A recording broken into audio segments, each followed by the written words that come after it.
Yo, Clown Army, how's it going? Okay, so yeah, here we are. This is another Let's Talk. I'm Pierrot the Acid Clown, you're in the Dark Circus studio, and this is The Beast That Never Sleeps. We're going to be talking all about The Beast That Never Sleeps this evening. Oh, that's irritating, the lag is in front of me. Anyway, never mind. Welcome to the show, everybody who's in at the moment, and if you're not, welcome to the show if you're catching this on a replay. So yeah, tonight I'm going to talk about Incarnation 22. The reason I played this video at the beginning was because I've pretty much come full circle. If you can see here, I'm using two blue electribes, the Micro Korg and the SP555.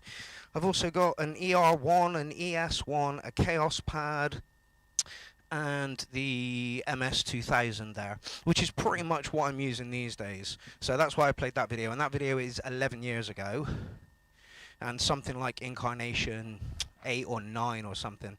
And then the pick on the right that you see there is the Beast as she stands today. She's looking very blue and green these days, which, you know, not unhappy about. Just added the bass synth 2 to it from Novation, and again she's very blue. The Micro Freak is very blue, and the original MS2000 is very blue as well. So that's where we are with that. So yeah, if anybody's got any questions about what I do and how I do it, now is your time to ask them. I've not prepped anything for this, so I'm just gonna go ahead and ramble at you guys for as long as possible until I see some questions or some shit. So where do we want to start? I guess we start with, what am I using as a brain? Brain is the most important thing of a doorless setup, I think. And I have an MX1. This one has been with me for about 18 years. This one was acquired quite recently. And yeah, and the MX1 fires everything off. This is how I sound. Could you give me some feedback on the sound, pretty please, and give us a share as well? That would be awesome. If you thumb that like button, that would be great as well. So, that main sequencer. My main sequencer, she runs all the drums. The TR8 runs backup drums, and the new EMX is going to be writing the brakes. I haven't written anything. This is the first time I've turned her on since I had a rewire. So yeah, EMX runs everything. She also spits MIDI out to the this one, not that one. She runs cut off on this, and that's it. Everything else is running in internal sequences. So that's my kick. Nice and big and fat, chunky and distorted. Just going to do a little share because I was halfway in the middle of doing it, I think.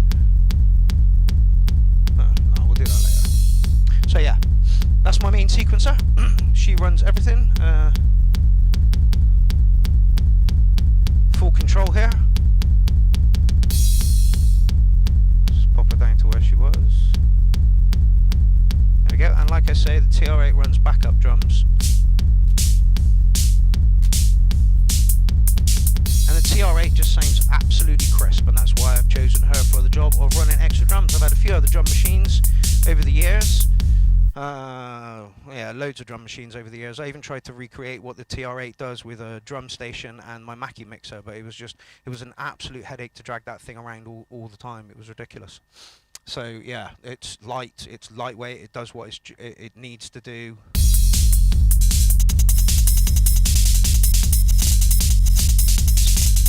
It's got some sort of scattery effect on it as well, but it's not the best.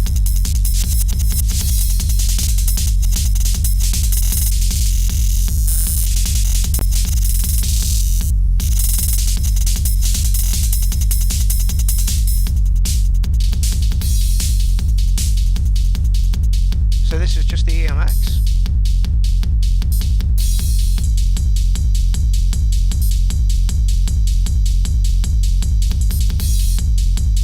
And then, like I say, I use this one.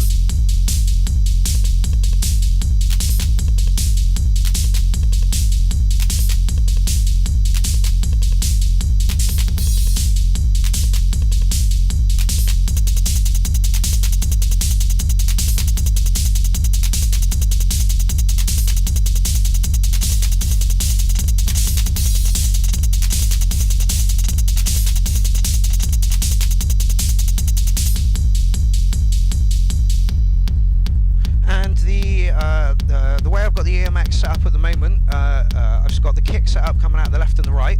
The left is clean, and the right goes to a Sherman filter bank, and that's what the Sherman filter bank sounds like when she's with the kick. And honestly, the Sherman filter bank is just, it's crazy.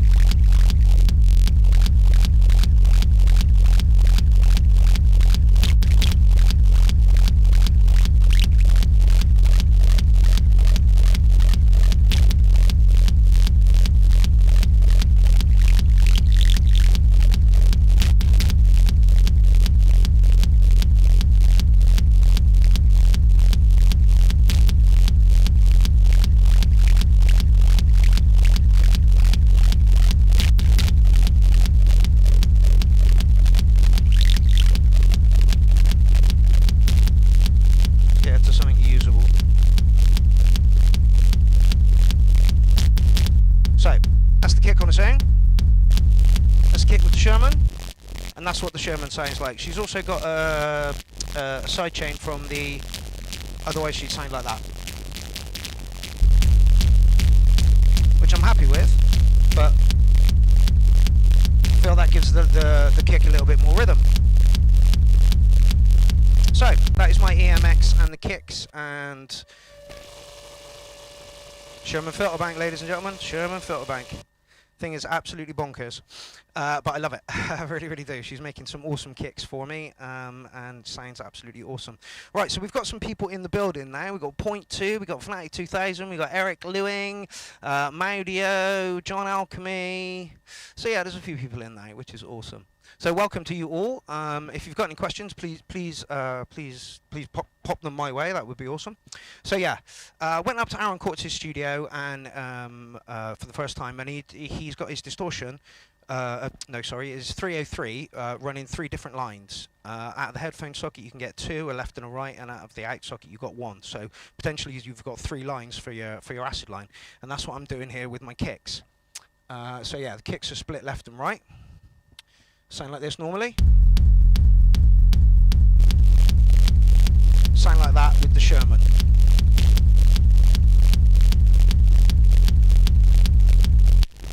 And that's the Sherman, and we've got that on that as well.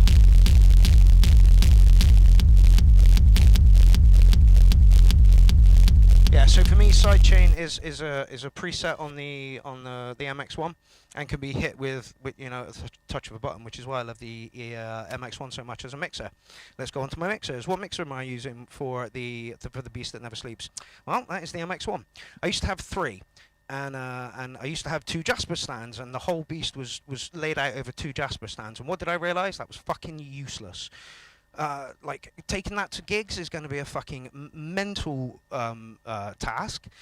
So now, my new rule is, if it doesn't fit on 1 Jasper's, I'm not buying it. I've gotten to a point where I can't fit anything on any more anywhere. You know, so I cannot buy anything.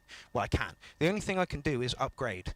I'd like to upgrade the MS2000 to maybe a Jupiter XM in the future, but literally that will be all the changes I can do, which is why I say that I've reached my limit with Incarnation 22 of the Beast.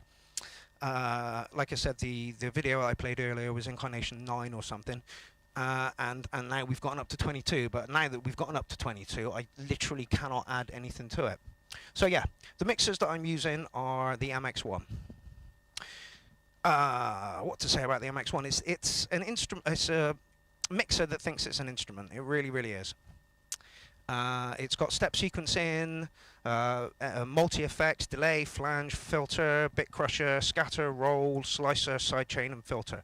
And those can all be turned off at a touch of a button. And that's why I like those mixers. Where is the cowbell? There is no cowbell, Stefanatic, not on this one. So yeah, that's the mixer I use. I think it's 12 channels. 1, 2, 3, 4, 5, 6, 7, 8, 9, 10. 11 channels. But unfortunately, 4 of them are only compatible with the Era gear. I've got most of the Era kit down here on the 303 one, but I've got four lines hit, 4 inputs here, which I can't use unless I get some Era kit. I might get some more Era kit in the future for it, but again, my new rule is if I can't get it on that stand, then it's not coming. I've filled this. This is enough for a techno rig. It's good for a techno rig, and I can't add anything more to it. So yeah, let me just give you a demonstration of. Go on, Sherman.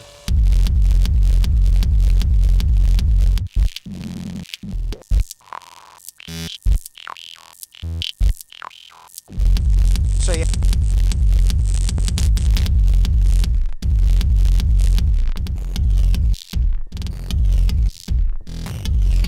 And what other mixer offers you this at the touch of a button? Let's just do a roll.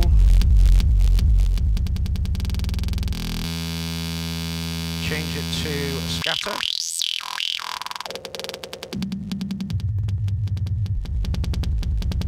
And I don't use these enough while I'm on stage. So that's why I like the MX1. The MX1 is a mixer that thinks it. Ooh, I've got to stop that.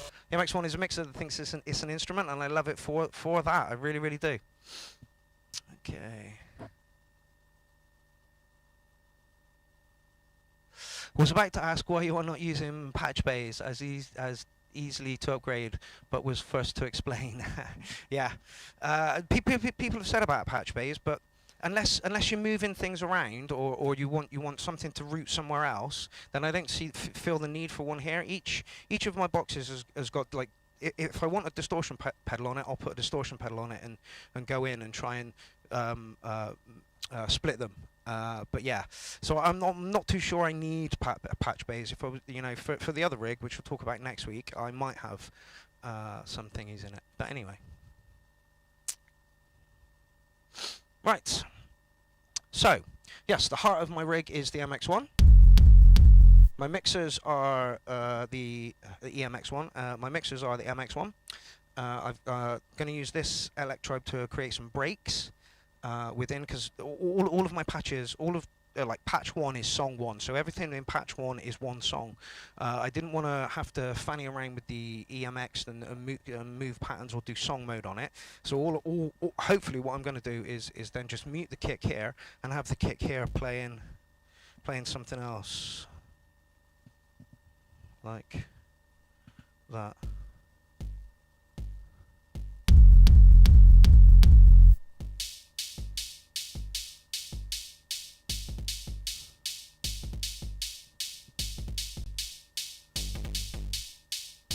So I can make breaks on it and then just pop back to this. But she's not wired in and stuff, like I say. This is the first time I've turned her on since the rewire. Okay, what shall we talk about next? The synths that I use, I guess.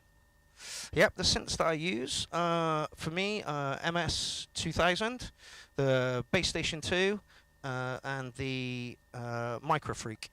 All of them adding completely different sounds to the setup.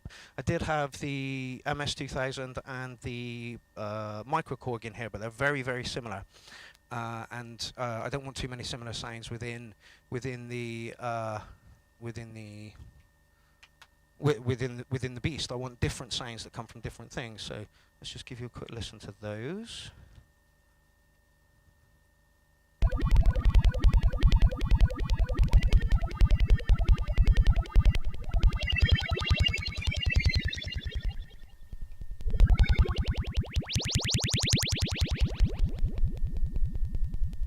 That's the MS 2000. This is the bass synth, which is analog. That one's virtual analog, and this one is digital, I believe. Oh. Oh. Oh. She's literally come into my studio in the past week, and I think that it is an absolutely amazing synth. Like, I've only just started playing with her, but oh my god, listen to the patches. And it's got a knob over here that says acid.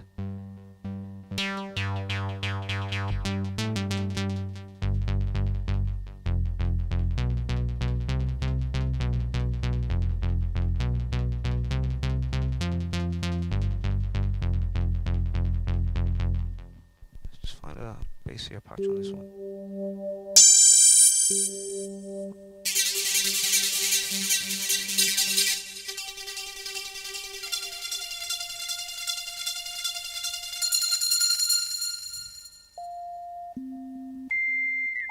So yeah, very, very different sounds.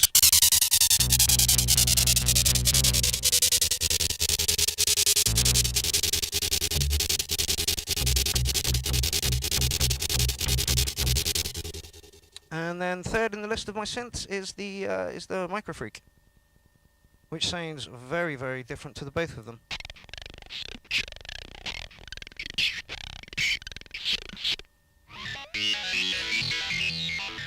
Sounds very digital, this one. Sounds very, very digital.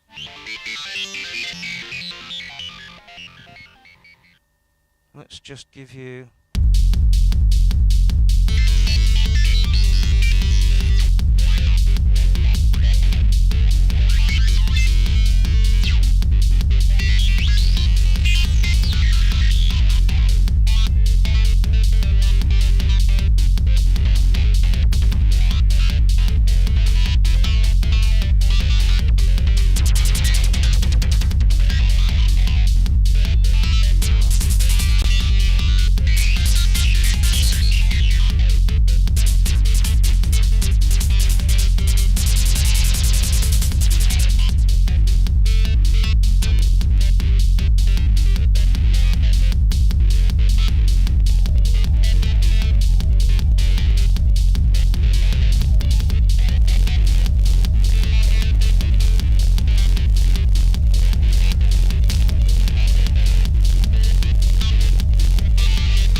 said it sounds hot. Oh, hello. That's the bass, not the bass synth, the show my filter back again. Sounds very Korean. Sounds quite hard so far. Excellent. I'm liking that. So yeah. So those were just a few patches within the synths I've got, and I think it's really important to have a range of different synths within your rig, because you're not, you know, the MS 2000 and the Microcorg had almost the same synth engine in it, so they were almost the same sounds. Whereas now I've got completely different palettes.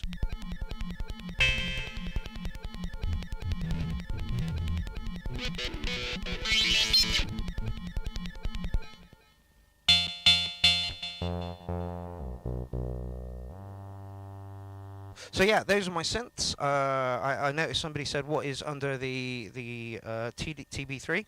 We'll get to that in a minute. Don't you worry. So yeah, those are my three synths, and I think I've shot wisely. We've got a virtual analog here, we've got a completely analog here, and we've got a digital there, offering a wide spectrum of sounds. And surely that's important if you don't want to be bogged down within the same sort of sounds. And that, for me, that's how I do that. None of these lines are split; they're all just straight out, straight into the mixer, and then I will use. I've got some delay going on. Let's have a look at that.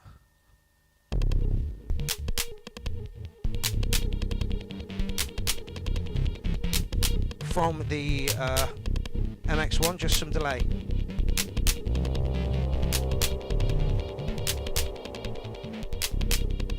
Which just extends the notes out.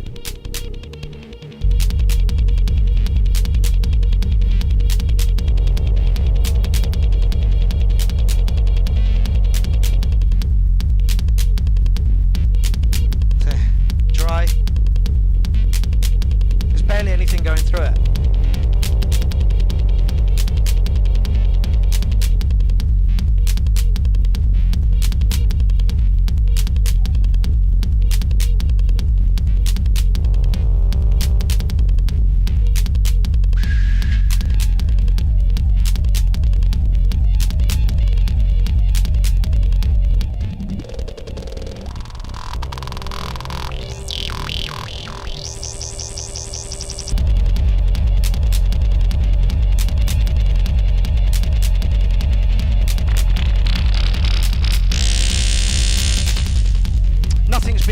Like I say, I've just set up and nothing's been EQ'd, so there's going to be frequencies all over the place.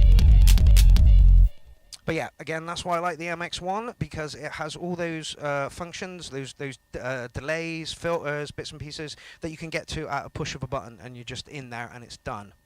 So, awesome soundscape, thank you very much. Actionless Loveless says, by the way, I ordered a Chaos Pad quad. I've got a Chaos Pad quad, but my quad is in the Clown Jewels rig. I need one more MX for that, because I'm fed up with ripping an MX out to fund that. Right, so yeah, next up in my kit list is, no wonder we weren't getting that. Let's turn you on. Don't tell me you've run out of batteries already. Oh, that kind of sucks. Okay, well we won't do that then. We'll pop that out there. Okay, so next up within my rig is the 303s, and I am the Acid Clown, and therefore I should have a lot of 303s, right? I haven't got original at the moment. Would love to get one, but I'm not really willing to spend $3 on one just to have that authentic sound in the way.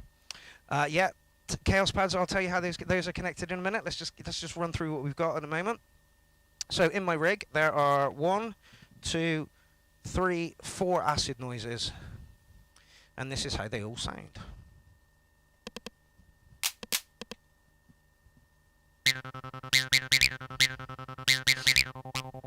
This is the tiny little MB over here. I bought mine from Thomann, full price at £80. You can't fucking sniff at that. And running the MB is this one.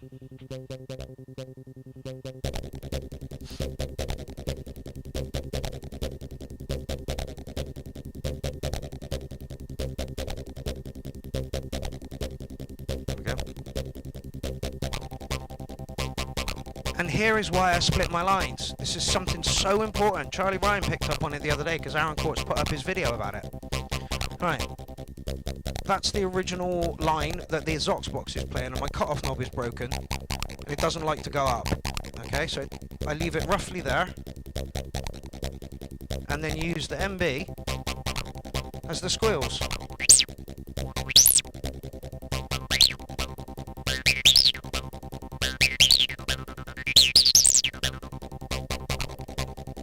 So they're essentially playing the same line. And also, out of the BAT 303, I've got a distortion pedal. Makes a lot of difference, doesn't it? And now you can hear it's got the bass, it's got the distortion, and it's got the squeal. Bass is coming from this one. Distortion from that one. And squeal from that one.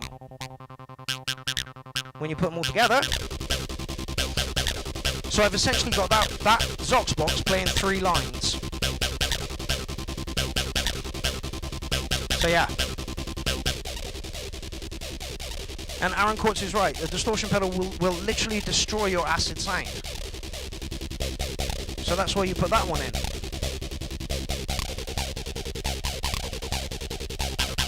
And then if you can,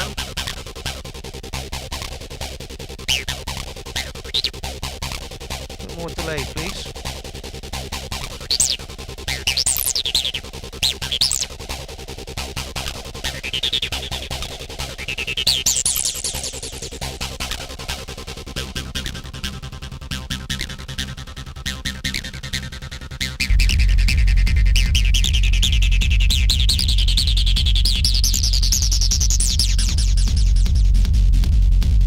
Why I split my lines, because you've got the original acid sound, which is lovely and rich and warm, sounds lovely. Then you've got the aggression to it.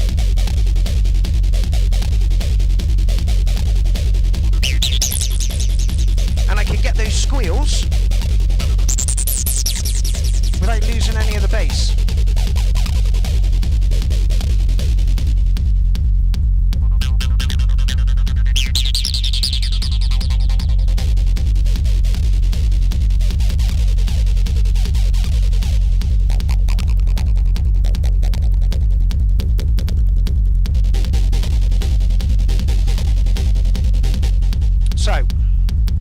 That is the Zox box, and what she does, she sends MIDI to the MAM, and she also sends an audio split out to the distortion pedal. I could get another pedal in there.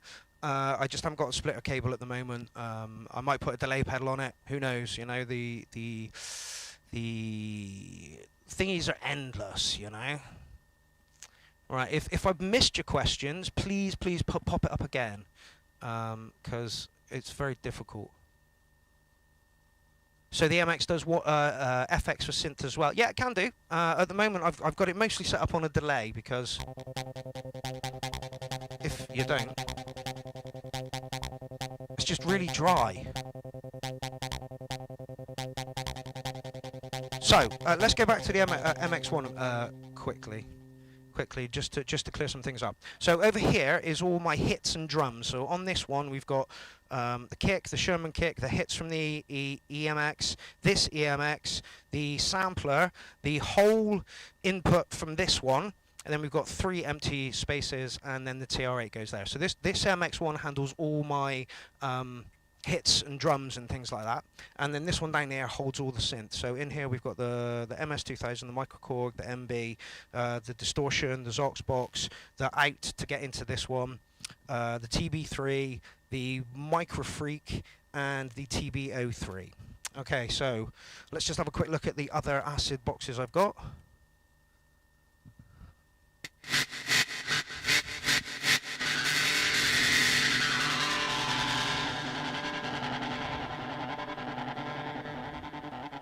And I tend not to use this one as an acid making machine.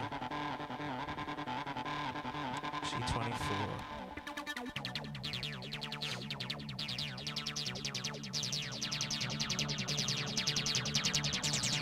Well, there, that's kind of close.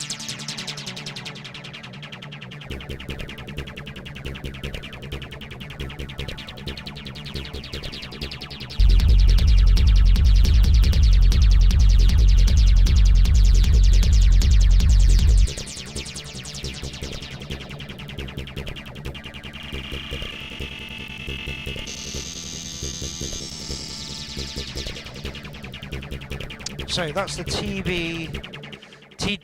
yeah, TB3. Nice little box. It's a shame they didn't give us more control over it. There's an editor for it, but I don't really like using editors because I don't really like PCs that much. But we'll talk about that when we talk about Hybrid 23 next week. Okay, so that was the TB3. This is the TB03. This is Roland's re-release for their TB3. TB303, sorry. And she plays kind of sparse notes. Is it this one? Yeah. Yeah, she plays the sparse notes. And with her, I know I haven't yet, but I do intend to get a Roland Effects module and put it into the last input. Probably a Distortion or a Demora, I'm not too sure which. And then when you put them all together,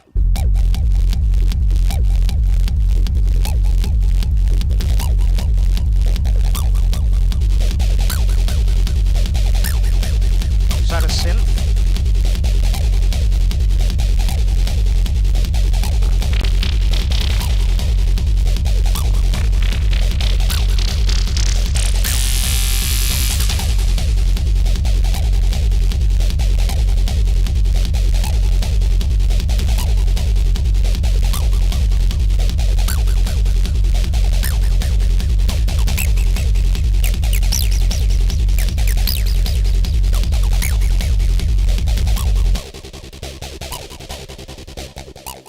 And I've got her midied up the TB3 to the cutoff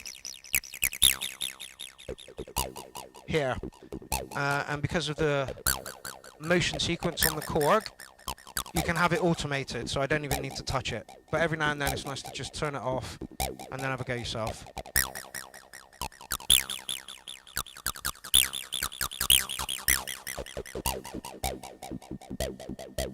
And the only reason I've done that, the only reason I bid it up to this is because the cutoff knob has died. It just, like, one day I woke up, twiddled it, and it wasn't working. It was like, oh, that's nice. Well done. Okay. Yeah, a bit like doubling up guitars, records, in literally. Hey, Warren, how's it going, my man? We're just in time for a bit of trance. I'll do my best to get you some trance out there, Warren. Okay, the technique is called parallel processing, what Mark does, and can be done with drums. Yeah, absolutely. Yeah, absolutely. What mixes the MX1s? What mixes the MX1s? Me. Literally, I'll prep an hour set, and then I'll go listening through that hour set again and just EQ it, just like literally, and then save it. Even if I have to turn the volume down on the synths to get the patch line in you know, where it needs to be in the volume. But yeah. Yeah, literally everything is led from the Electribe, Actionless Loveless. Literally. And I'm pretty sure... Oh, wait, let's change. Yeah. The EMX is midied up to literally all the synths. That's the MS1 right now.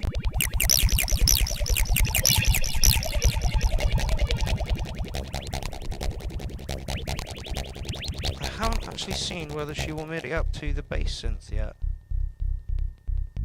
Yep.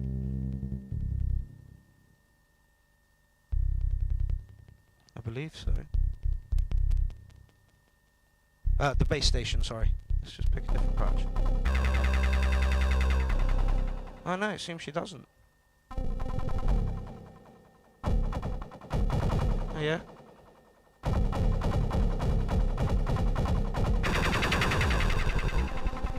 Okay, so I'm going to have to investigate that a little bit further. It seems that some do, but for some reason the cutoff doesn't want to send. So yeah, I can control near enough everything from this one machine. And this is why I fucking love the goddamn machine. It is amazing. Look. Oh.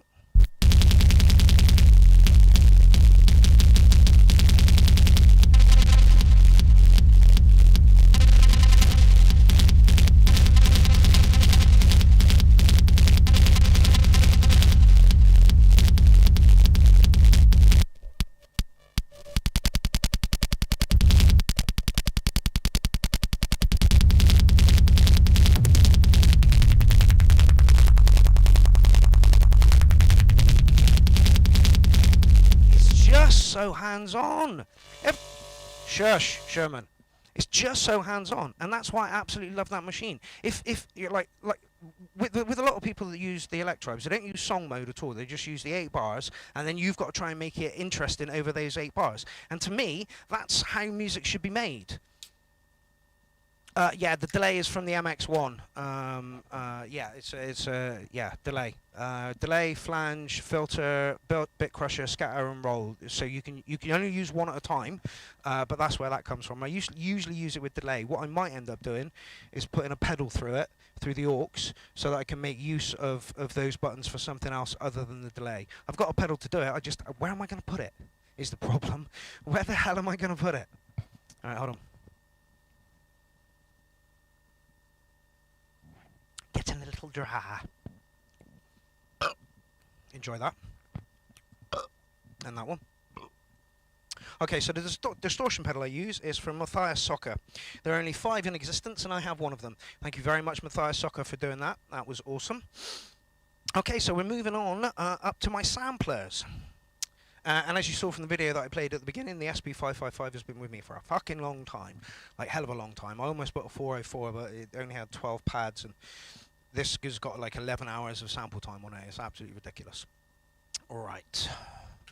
So yeah, my sampler is the SP555, and she uses SD cards.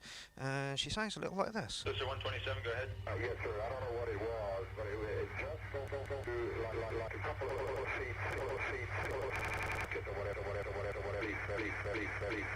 and that is the sample that I used in that first video. Forward rock or something hidden in my ears.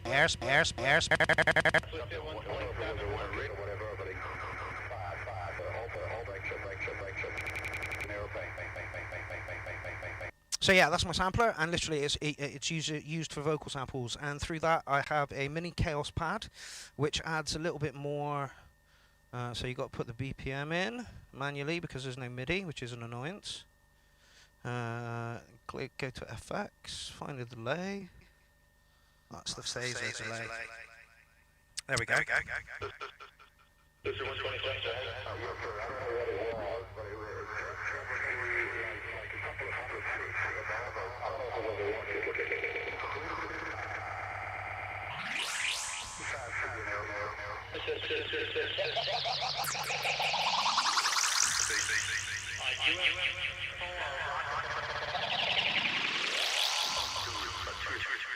So yeah, I use the onboard effects combined with the mini Chaos pad, because unfortunately you can only have one effect at a time, which is really sodding annoying.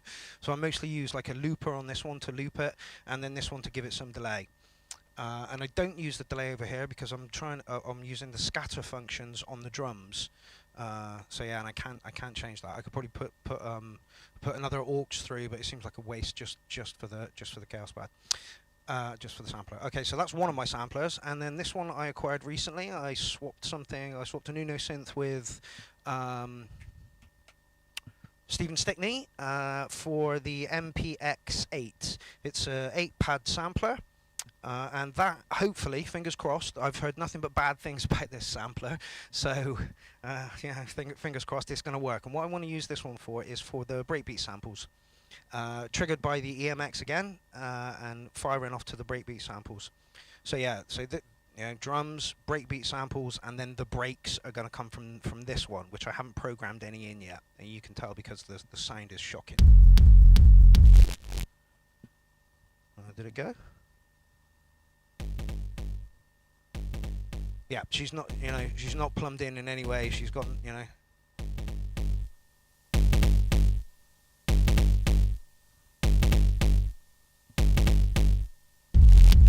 So that kind of thing. That's what I'm hoping to do with that one.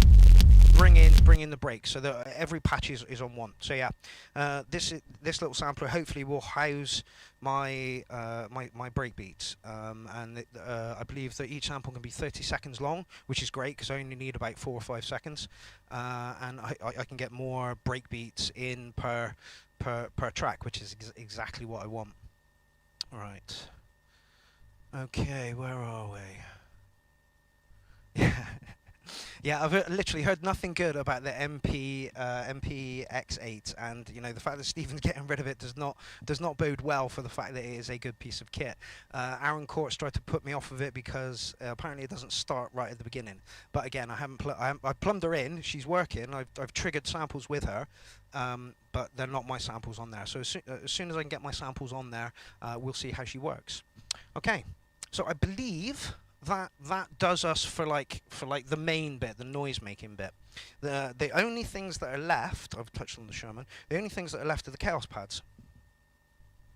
And the Chaos pads go straight out of the MX1 into the Chaos pad 3, and then they're parallel into that one, and then parallel into that one.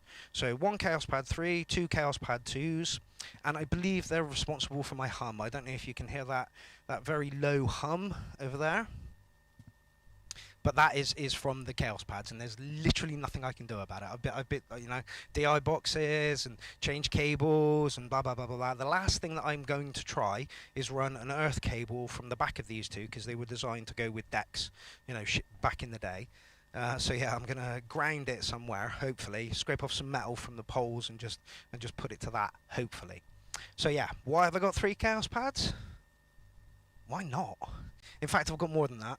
I've got the 3 there, and I've got the one down here connected to this one, and I've got one over here to this one. So it's 1, 2, 3, 4, 5. I did have 10 in the, or 11 in the rig at one time. I would like to get a Chaos pad between this and the mixer, but because it's going in over USB, I can't. I can put a Chaos pad on the aux to affect it. I'm not too sure I want to. I don't think anything else. I wouldn't mind a dedicated Chaos pad for just the kicks that come out of here, but sending them to 2 different things might make that a little bit difficult. So I might look into that in the future, but you never know. So yeah, why have I got 2 Chaos pads? 3.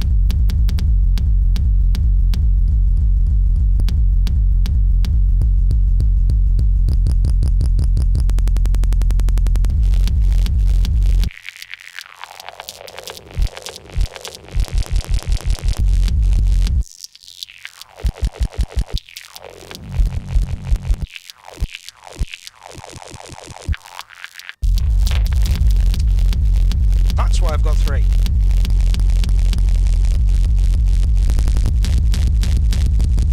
Catching them badly at the minute, give me a minute.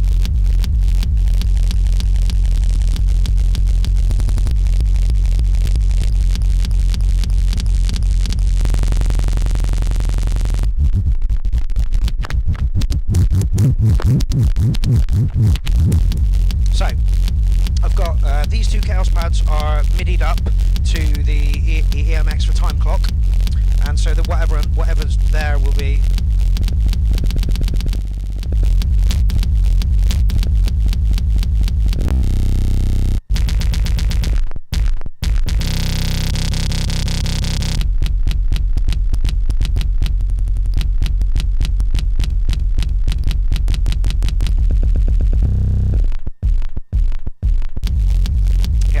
Into that one first.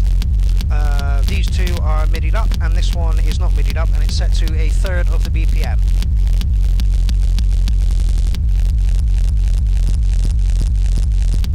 So you're going to get a half-time division with this, and you get a 1/3 time with this, time with this, time with this, time with this, time with time with time with time with time with this.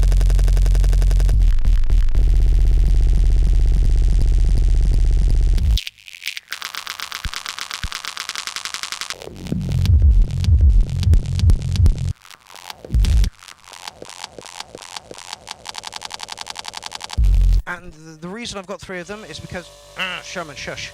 The reason I've got 3 of them is because you can only have one patch play at a time, or one effect play at a time, and here I can beat juggle with them, and you know, and do that kind of thing. So yeah, I think that's literally. I did have a monotron that I wanted to put on the MB33, but we've run out of batteries, and I don't know where the other batteries are, which is a shame because I literally just fucking bought them. But yeah, they don't want to seem to work. Just to add a little bit more to the MAM. But no, I can't show you that because it's not working. Right. May says my rig is very noiseless. Do you use Simtrick cables or does the MX1 or the MX1 does job? Well, like literally,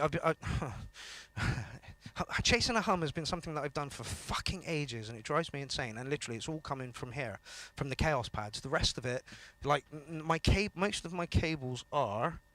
Oh, they're downstairs. I can't. But most of my cables are Fender cables for this rig.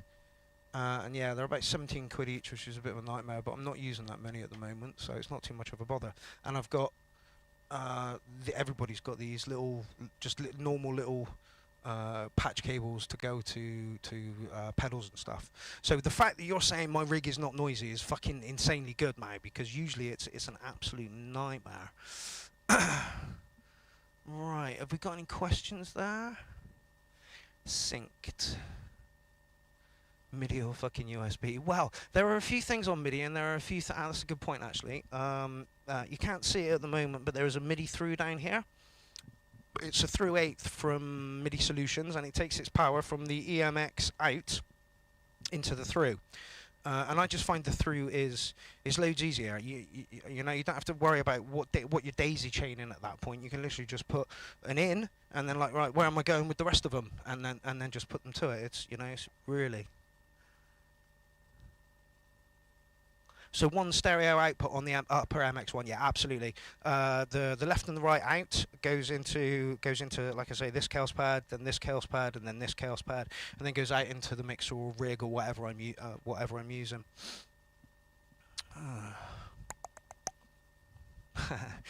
Yeah, we touched on MIDI patch bays earlier. I'm not too sure I need them. And again, my rule is if I can't fit it on here, like where would I put it? Where would I put the patch bay? Like physically, you know, I can't. There is no more room. So like I say, this is Incarnation 22 is where this one stops, and that's why this one over here, this rig, Hybrid 23, is called Hybrid 23 because she uses a few pieces of kit that I was using within the Beast. But it's like, you know, it's a single cell creature. Suddenly they become two. And yeah, so carrying 2 Jasper stands out was just a nightmare. And my new rule is if I can't fit it on one Jasper stand, then it's not coming with me. I've done it with the X frame and bits over here, but it's like here, I can reach everything. You know, whereas before I was kind of like this, and it was just a pain in the ass. I'm a big fan of simplifying things now, like massively simplifying things. If you can reach it, and and don't put too much in, and I had effects everywhere, and on 2 Jasper stands, it was just way too much, like way too much. So yeah, simplify things. This is enough, yeah, to make a noise for at least 2 hours, no problem. And my whole ethos with this is, yeah, I've got the patches saved, but I'm not going to play them all in the same way as I did last time, if you know what I mean. So if I used this one to come in first, and then went into this one, for patch 3, and then put some acid into it, and then the next time I do it, I might start with this one, and then bring this one in, not using that one at all, use the bass station. So it's like a rolling, evolving thing. It really is. Okay, Gary C. Hey Mark, what synths are sequenced by the EMX, and do you use any other sequencers or have a dream sequencer? Yes, I have a dream sequencer.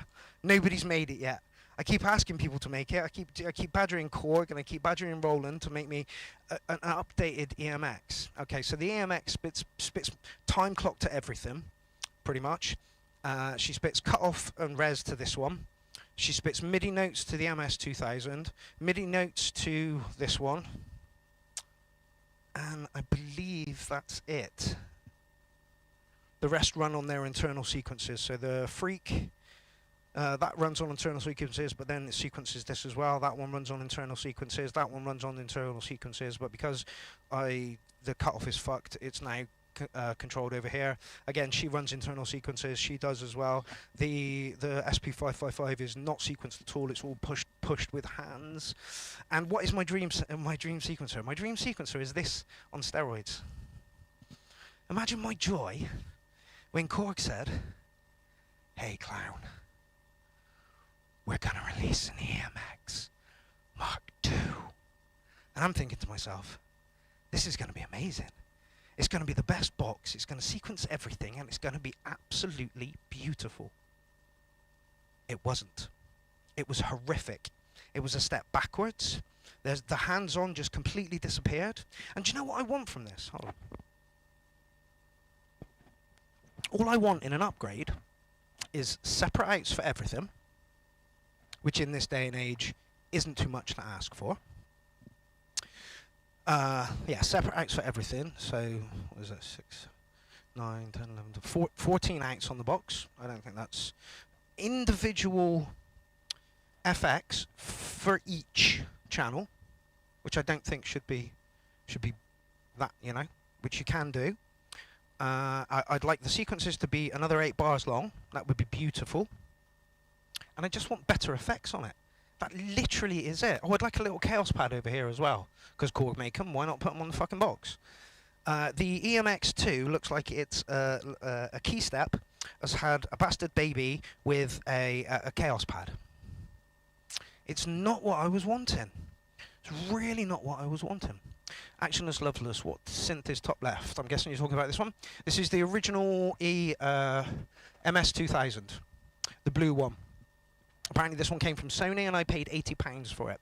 There are bargains out there, but it's more a case of who you know, not what you know. You know, if you know someone who moves in synth circles, then you know you're gonna get cheaper synths. You know, so yeah. 10 mil says Digitac to sequence other gear. Yeah, I just want one station that can control everything.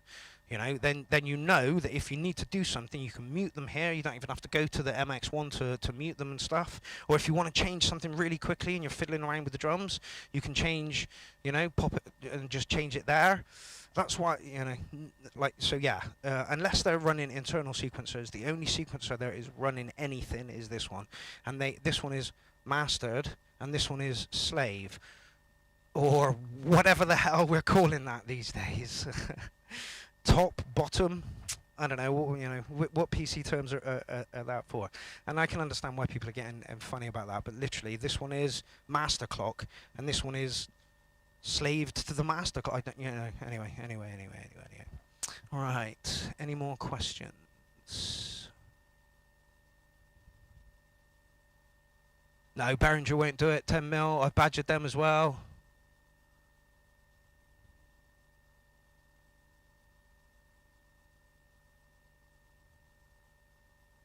Just looking to see if there's any questions. No, I think we're good. Okay, so if you have any other questions, please feel free to let me know. So yeah, she's mostly digital, virtual analog, and analog these days. There's only the Sherman's analog, Base Station 2 is analog, the MAM is analog, this Distortion Pedal's analog, and this is analog. The MS2000 is virtual, so are the EMXs. This one is definitely digital, ACB, analog circuit behavior, and the Microfreak is digital as well. So yeah, there's no modular patch points in her now, I don't think. There were when I had the K2 and the Behringer Moog, but there are not now. Yeah, MPC, like, MPC does not. I've seen it. Stevie Overend brought one up, and it's like the Deluge. It's like Ableton over here. You know, you just set clips up and you launch them and you play them, and that's fine. But you know, I have full control over the drums and what they do and how they go and how they move, and I can add things on the fly. It just doesn't feel as hands-on to me, and that's the same as the Deluge. You know. Yeah. So that is the beast that never sleeps. She has been cut down a bit over the past couple of years. I went over for 2 Jasper stands, and it was insane. Don't do it, you know. Trying to take 2 Jasper stands out would have been a nightmare. I'm glad I never actually got round to doing it like that. So yeah. Shall we have a look at what patch 2 sounds like? B11. So yeah, all my patch 2 on everything is track 2. And that's the way I wanted to keep it. Simply because it's easier on you. All you got to do is one quick twist and you're there. So are we set up now? Let's just find out where you are. 2, there we go. So this is pattern 2.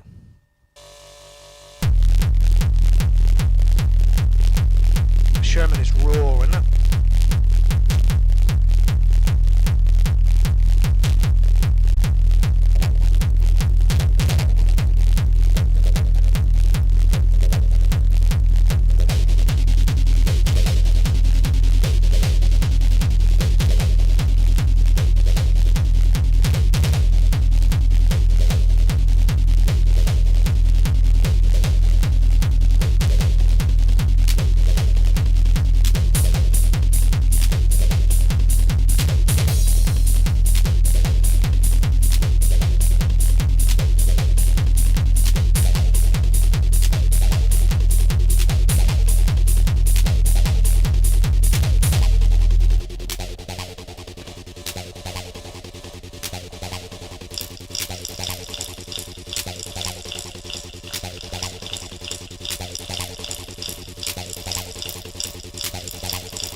Yes, Actionless Loveless, you are absolutely correct.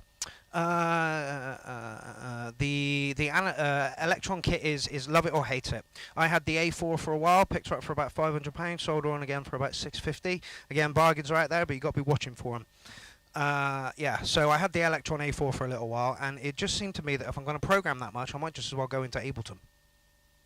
You know? Yeah, you can have millions of trig parameters all on one thing, and it's all lovely and wonderful, but like, you're programming, you're not making at that point, you're not jamming.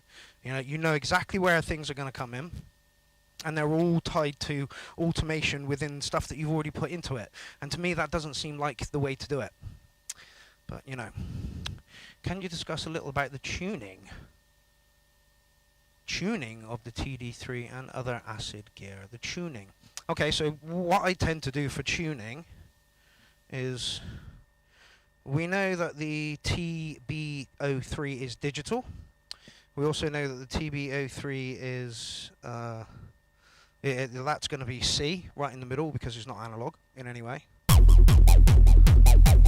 So I'll run the TB03 or the TB3, because again, and whatever key they're all in is all the same.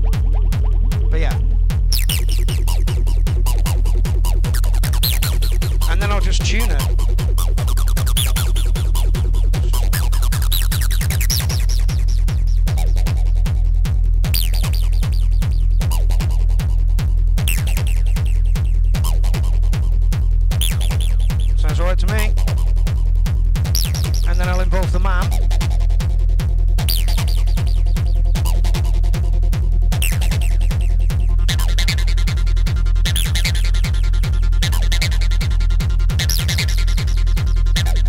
do that before I go live, so that I know that all of the analog kit is in tune with each other.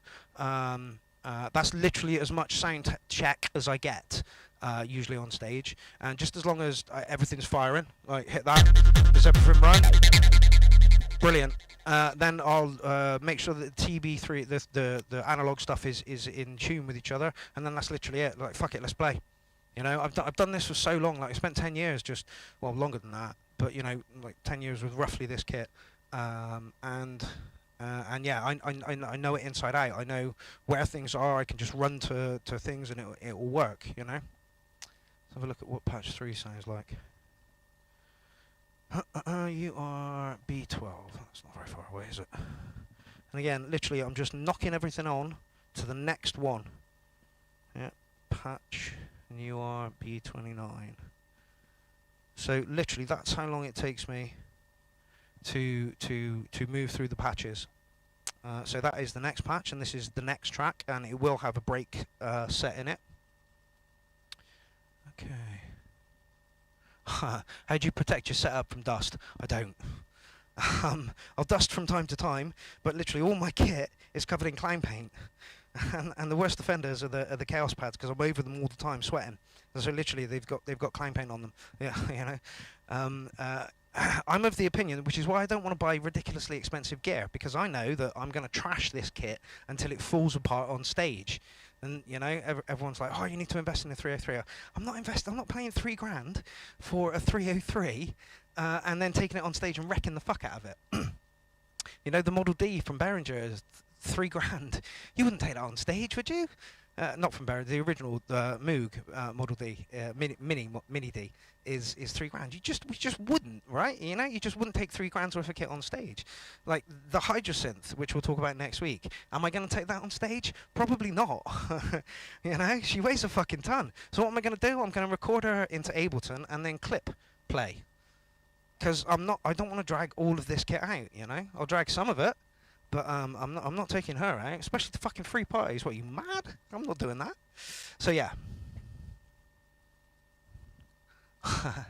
Dusty River says, I've heard the Electron takes a degree in Viking thought. It's just, yeah, it's very German. Are they German? Or anyway, the whole, it's very fiddly. It's very fiddly, and you could do, and it's very fiddly. Beautiful sounding kit. And if you can work your way around their workflow, then honestly, buy some Electron kit, because it's fucking beautiful. But yeah, I'm really not in that keen into it. So yeah, what do I do to keep my synths clean? Once every couple of weeks. That's literally it. I need one of those feather dustery things to anyway.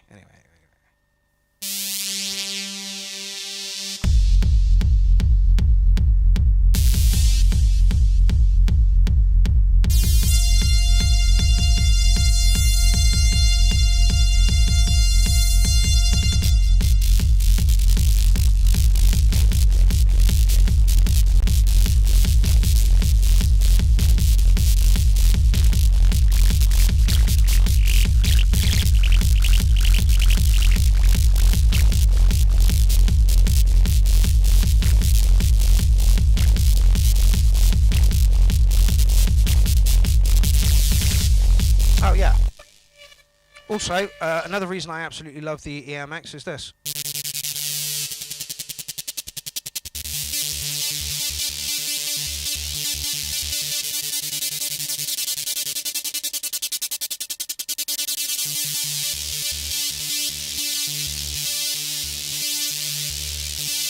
And literally, you just press the note for whichever key you're in and off.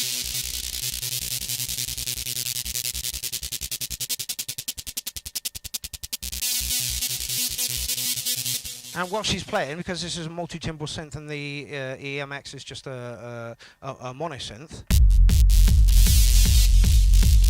you can send that MIDI note and these.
again. The preset on the MX1 of the sidechain turns that into that and then fits with that.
It cannot be trance.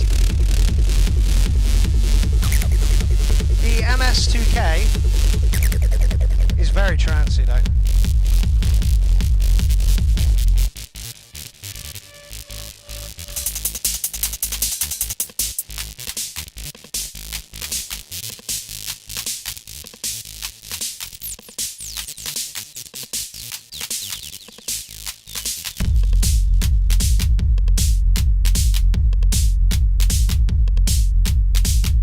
Not write trance, you bastard fucks. This is trance?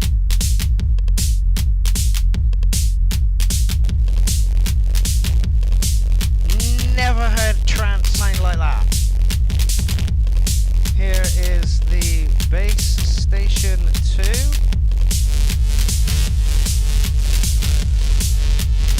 And that does sound quite trancey, but let's change the patch.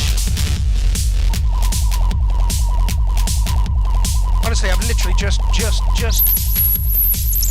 started looking through her. But she sounds fucking amazing.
Loser 127, go ahead.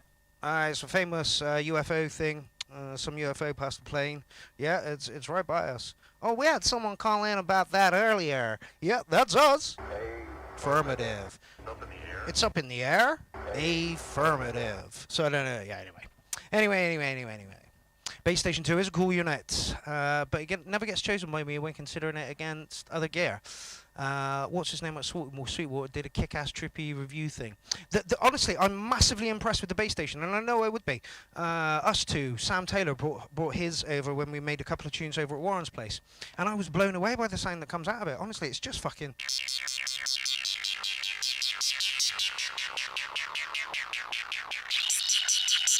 It's right on my street. It's got patch store. Brilliant. It's analog. Fantastic. But it's not old analog. With no patch store and, you know. Listen to it.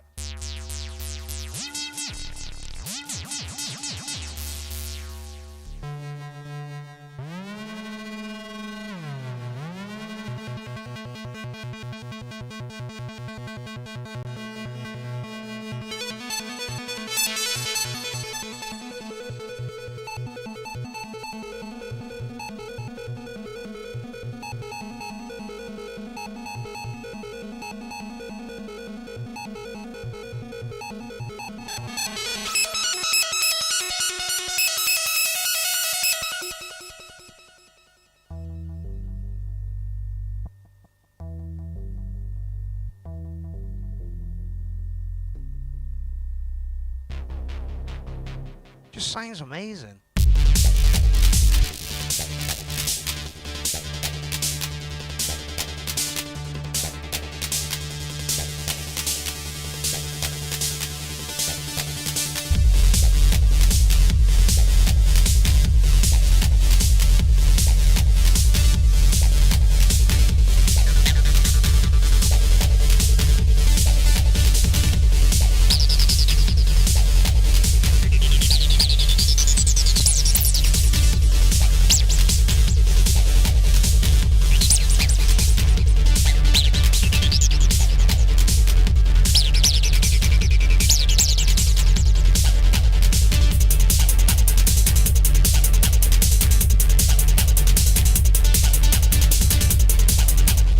Also not using any compression or any other further outboard. Literally you're hearing the synths, the drum machines going into the MX-1, maybe with some effect up here for the, you can change the highs and lows on this just to tweak you tweak it a little bit like a Paramatic EQ, but it's not.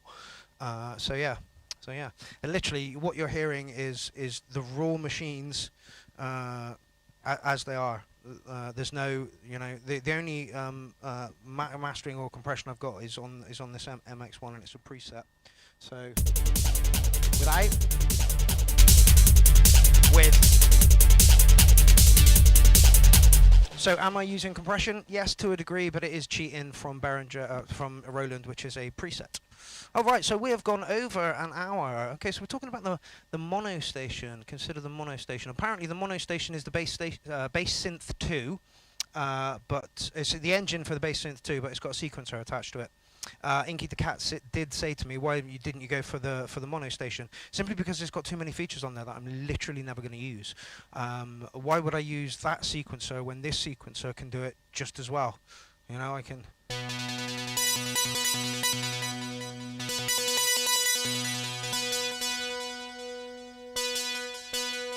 So you can...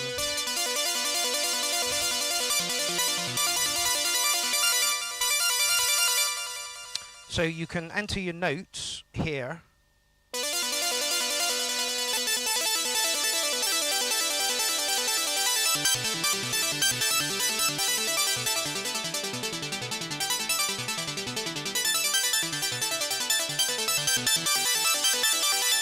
Can the mono station do that on the fly whilst you're in it live? Look.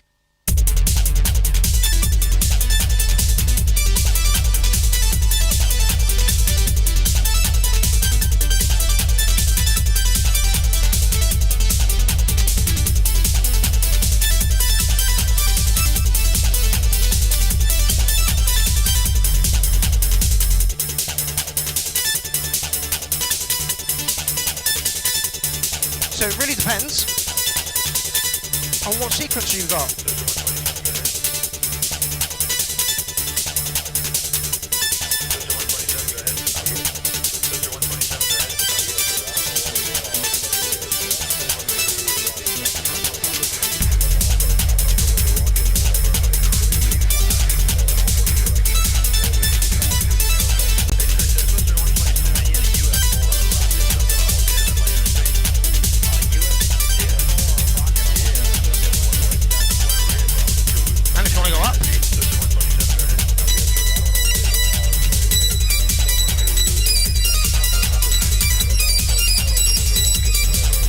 Those notes well. So yeah, that's the beast that never sleeps. What, you know, people are like, well, how live are you? Well, I'm fairly live. Let's just, you know, let's just listen to a patch that is not going to change. Right, I'm not going to do anything for a minute or so.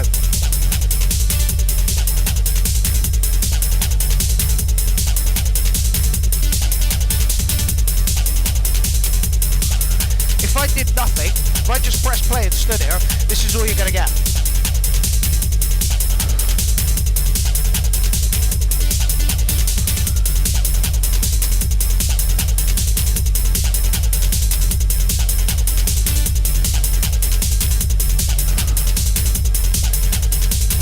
See, that's really boring, right?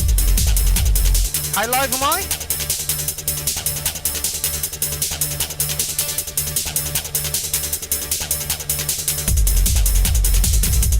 Whoops. Right, well that wasn't good. But anyway, how live am I? Without me.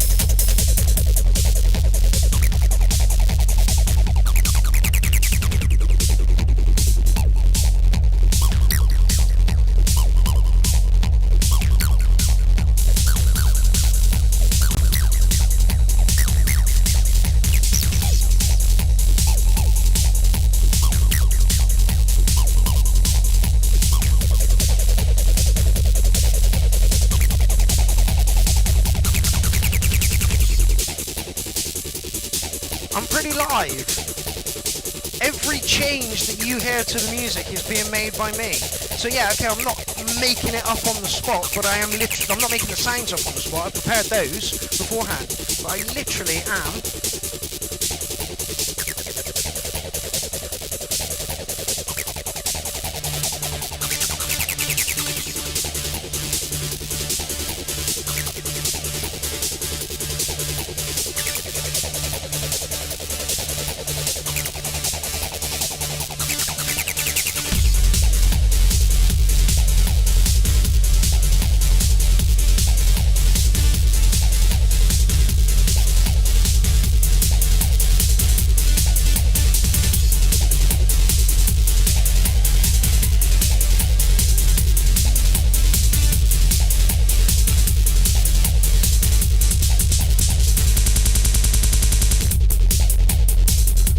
In not how to touch the chaos pads, by the way. So yeah, without me, the music goes nowhere. So how live am I? I'm about as live as you can get without actually producing the sounds at that point. Okay, where are we?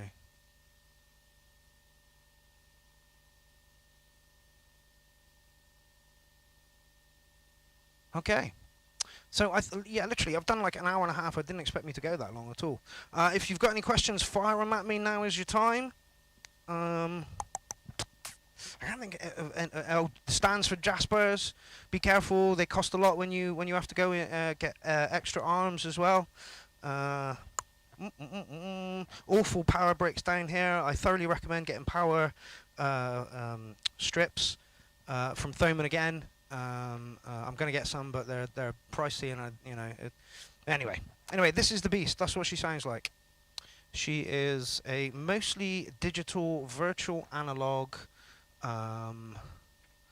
setup.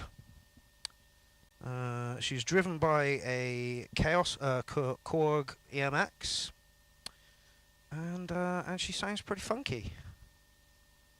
I've only got the one set saved on her at the moment because after the rewires I needed to to replace bits and pieces that were that were moved out.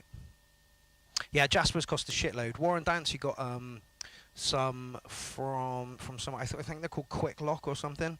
No, it's not Quick Lock.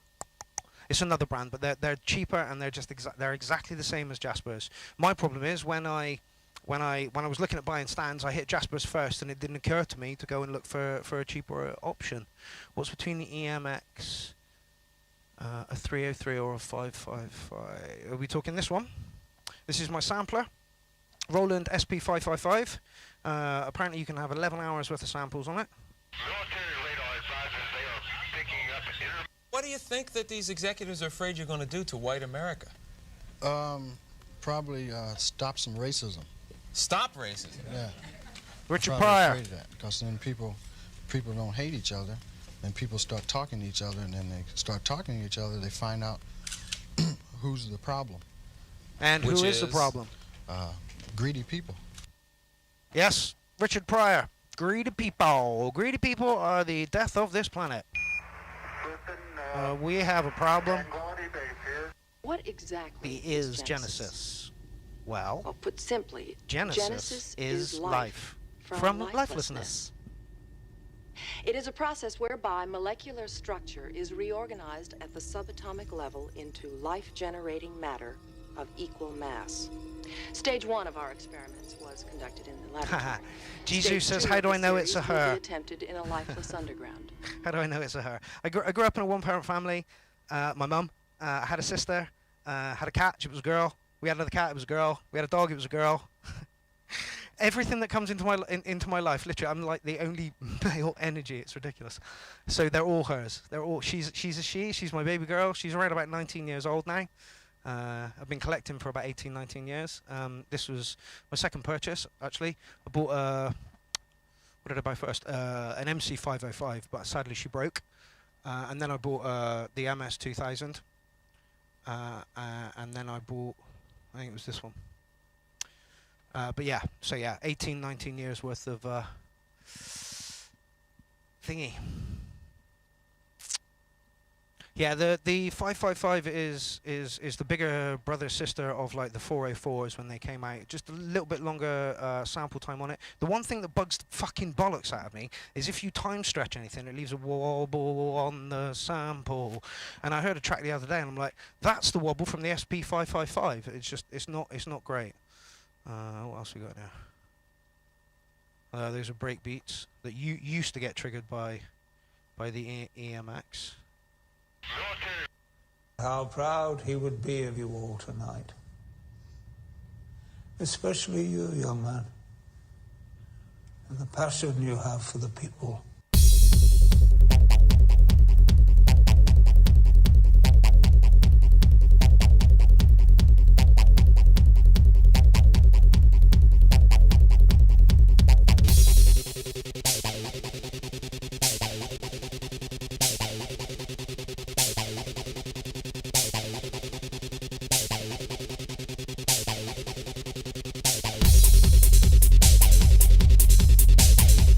You're a bit loud.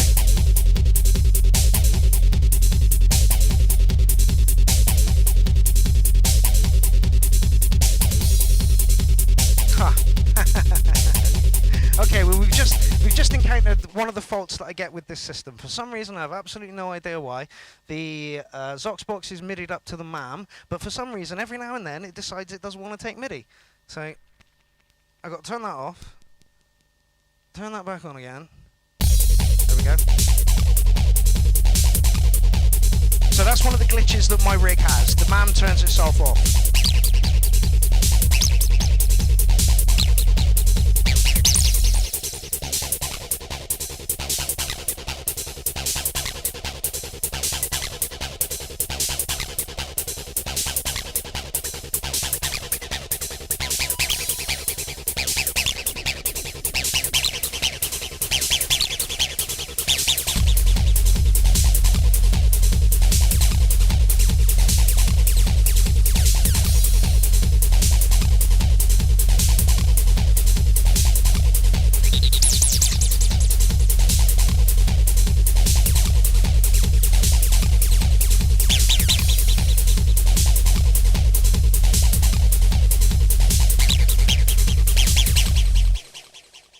And I do this shit because I really fucking enjoy it.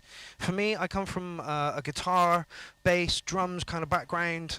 Started on the drums when I was 14, moved up to bass, then guitar, then DJ, then producer, and here we are today. And so my roots are very much in a live performance way. So I've got things sketched out, and then I'll ad-lib over the top of it. And that to me, oh, hello. Where have we gone? Where have we gone from? 1 2 1 2 1 2. Oh, it's gone from there. Okay, not there. You didn't have any problems. So yeah, that's where I come from as a music. You know, it's all about the jam.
How many people do you know that scratch hardware? Not that many. Anyway, that is the Beast That Never Sleeps Incarnation 22. I cannot change her much more. I don't think I'm going to get... The only thing I'd like to upgrade is this one. Simply because there are better synths out there these days. For you know. But anyway. How do I transition between tracks? Really badly. Like, really badly. If I'm lucky... What's your pleasure, sir? Yeah, if I'm lucky, I've got like a long... What exactly is Genesis? Sample, and then you come out of a Simply, track. Genesis is life from lifelessness. It is a process whereby molecular structure is reorganized at the subatomic level into life-generating matter And equal mass. Stage one now we're into the next track. conducted in the laboratory. Stage 2 of the series will be attempted in Got a random sample running there, sorry about that. Stage 3 will involve the process. And then I'll usually come over to the Zox, It is our intention to introduce the Genesis device into a pre-selected 'cause it's the easiest one to- space body. I'll just kill that random sample. What exactly is Genesis? Well, put simply, Genesis is life. And then pop all the patches over, It is a process whereby molecular structure and then add is the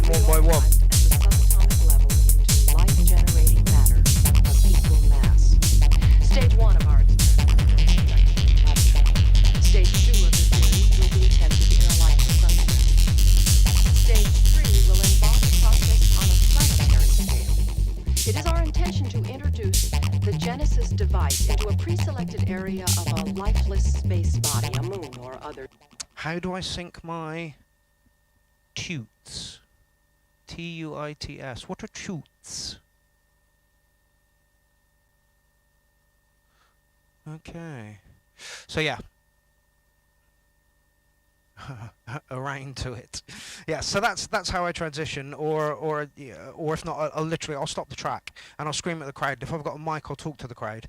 I understand that it breaks things up, but my tracks are nearly like 8 minutes long these days, so it's enough time for you to get into a groove and dance. Like I'm running through 6 tracks in an hour, which is insane. Whereas before I was doing like 12 or something. I guess now I'm getting into a bit more of a rhythm. But yeah, I like to stop and I like to chat at the crowd. You know, it's all about that encouragement that, you know, keeps you going. Which is why it was horrific when I played a festival and everybody buggered off to see Dreadzone halfway through, and I'm like, shit, is it me? I mean, the Beast wasn't you know, very well that night. So yeah. So I think we've come to the end. How long have we done? An hour and 35 minutes. That's beautiful. So I hope you now understand this a little bit better, and what I do a little bit better, and how I do it. I would like to have gotten some patches on this so that I could shown you the breaks, but I've got like 4 or 5 different musical projects going on at the moment, and I'm spreading myself a little bit thin. Yeah, Jen says Mark's an entertainer when I'm live. I try to be, you know. Like when I step up to play a gig, and they're like, oh yeah, we want to put you right over there in the corner behind the rig where nobody can see you, and I'm like, can I not play in front of the rig, you know, whilst everybody's there?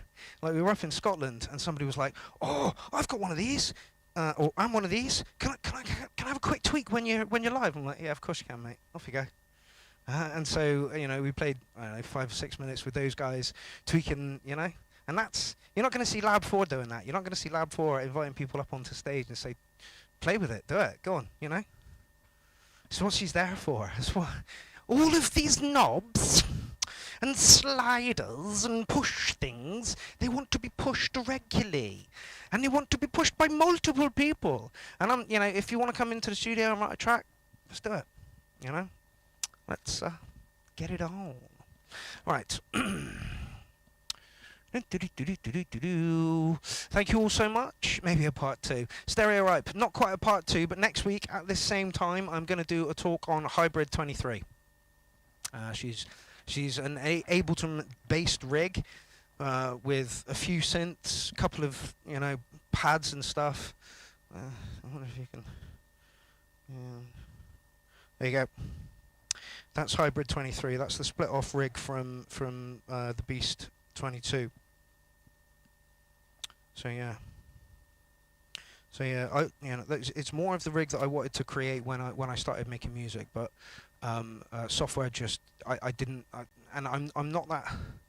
Like, people are like, just watch your tutorials. It's like, yeah, I get on much better if someone's showing me. And I did ask a bunch of people when I started. I'm like, can I just watch, you know, how you create a track so that I can go away and try and, you know, recreate that kind of thing? And they were like, no.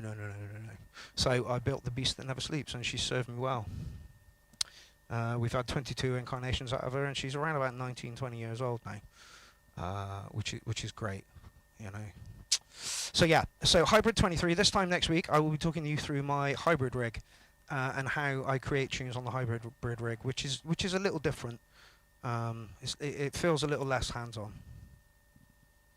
Anyway, no problem, Bob. Thanks, Mark. Nice little rundown and hangout. Absolutely. Thank you very much. Yeah, so go and enjoy your weekend, people. I'll see you on Tuesday for the URL, because that's where it's at on a fucking Tuesday, right? And then I'll see you Thursday for a rundown of Hybrid 23. And then on Friday, me and the Clown Jewels are off to play NFA TV. So they're going to do a little set from us and a interview. So watch out for that. I'll be doing little live streams throughout the day. Oh, John, you've just come back at the wrong time, mate. Literally, you're about to finish. But yeah, it's been a pleasure. I'm sorry if I missed any questions. I hope I got round to explaining the flow and everything that goes on here. Yeah, I can't stress enough, people. Keep it simple. Don't you know? This is literally bare bones. I know that there's a lot of kit here, ish, But yeah, you know, keep it simple. Yeah. I mean, essentially, I'm only using 1, 2, 3, 4, 5, 6, 7, 8, 9, 10, 11, 12, 13, 14, 15. Only 15 lines of audio, which is almost nothing, you know? And I'm not playing all those at the same time. Anyway, it's been an absolute pleasure. Thank you to everybody who joined in. To anyone who's watching on a replay, share the shit out of it. Because, yeah, put me in a group. Put me in any groups. Doorless, I can put this in Doorless and I can put this in Hardware Jam, surely, because there's jamming in it and blah, blah, blah, blah, blah. Anyway. It's been a pleasure this evening to chat nonsense to you. It always is. And, boom, boom, boom, boom, boom, boom. Tuesday for the URL, because it's my place to be on Tuesday. Thursday for this. Friday for the Clown Jewels being amazing on TV. Yeah, don't forget, if you've got a track, put it into the URL thread. I'll just put a post up about that. I'm going to leave you this evening with the track that actually, no, I'm not going to leave you with that one. I'm going to play you a different one. From the same era, roughly, 11 years ago. Yeah, and roughly the same kit. Here I had, the only difference is I've got an an ES1 and an EA1, the little tribes. And all I've done really is kind of traded up over the years and just added more stuff to it that kind of fitted. So,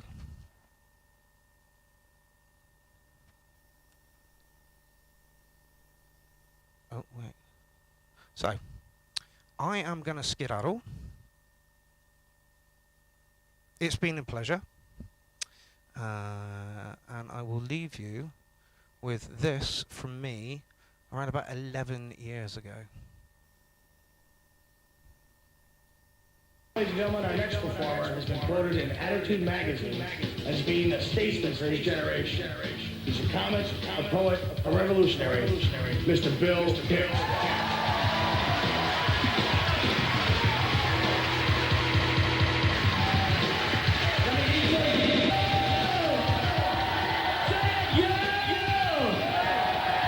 All right.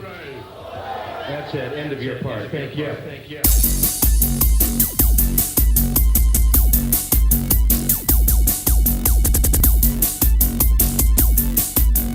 Don't think they tell the truth about drugs. All the news stories about drugs are negative. Don't think they tell the truth about drugs. All the news stories about drugs are negative. They tell the truth about drugs, though. You know, they tell you marijuana smoking makes you unmotivated. That's bullshit. When I was high, I could do everything I normally could do just as well. I just realized it wasn't worth the fucking effort, man. That was it. Why get out of bed and shit? I'm just gonna get the traffic and go to a job I hate. Fuck it. Stay in bed and watch cartoons.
people do drugs. Why do you do drugs?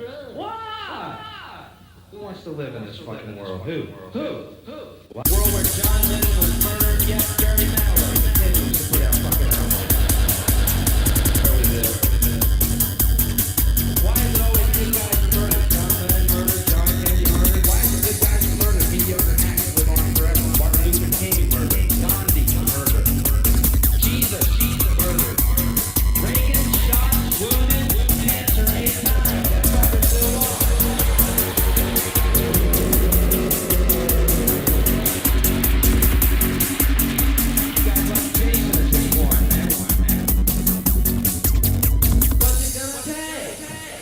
Syringe of AIDS shot in your eyeball, I'll do it. A trident missile shot up your fascist, evil, mean-spirited, corporate puppet, devil cock-sucking ass. Where's the button? Ronald, 6 letters. Wilson, 6 letters. Reagan, 6 letters. Pretty frightening coincidence there.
John Davison drops his pants and his bikini panties and leans over a desk and the Wolverine mounts him.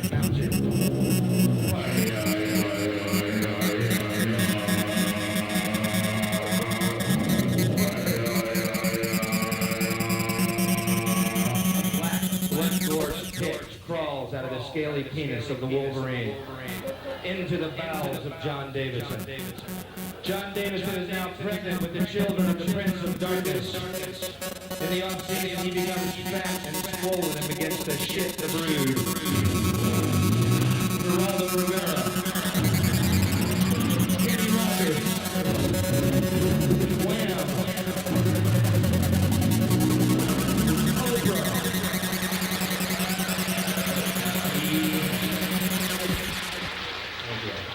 My mom wrote that.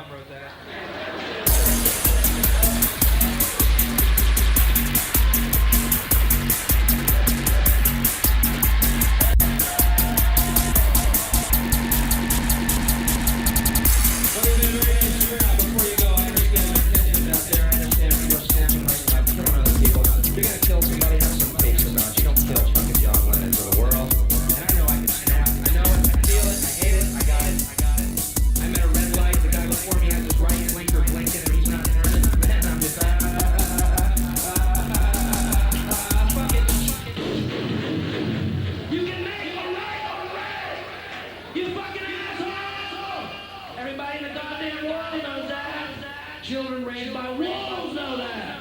Wolves know it. Just don't kill good people. Thank you very much. Here you